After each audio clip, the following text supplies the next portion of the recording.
This drill for teaching players how to receive the ball under pressure with their back to goal has 4 progressions that makes it perfect for beginner teams all the way through to higher level teams.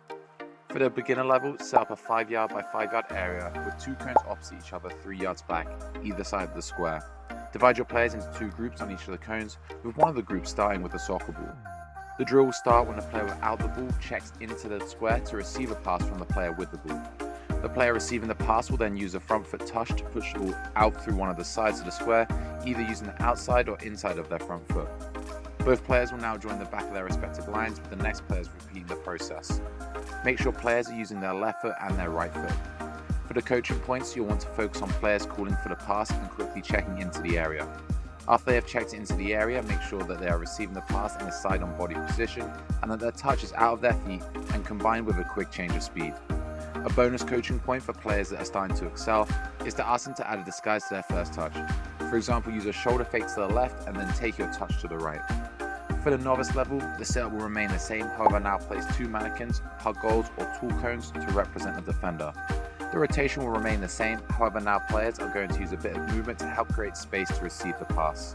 Before checking into the square, the player receiving the pass will now make 1 to 2 movements coming in from behind the mannequin. For the coaching points, the focus should be on the movement beforehand. The first movements are always for the defender, with the final movement being towards the space you want to receive the ball. The player should also be disguising their first touch with a shoulder fake beforehand or changing their body position to hide their intentions of the direction that they want to go in. Finally, the touch should be out of their feet, combined with acceleration to quickly get out of one of the sides of the square.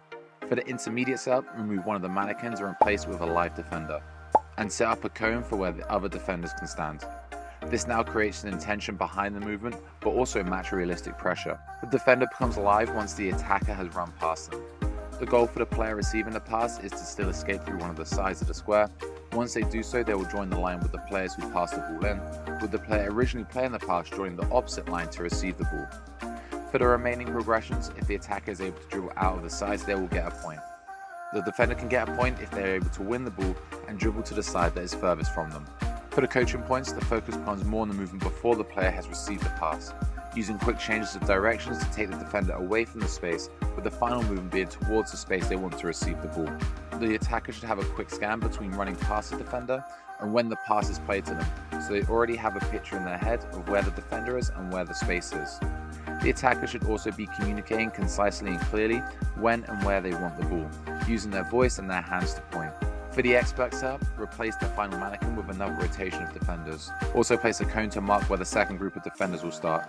Now when the pass is played, there is a defender pressuring the attacker from the front and the back. The defender at the front can only press once the pass has been played to the attacker in the middle.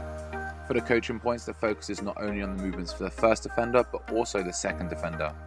The teammate playing the pass will now have to focus on how they can disguise their pass to their teammate. They will really have to think about the shape of their body, combined with the direction of their pass. The defenders will have the same rotation, with the player receiving the ball becoming the player passing the ball, and the player passing the ball becoming the player receiving the pass. Like, subscribe.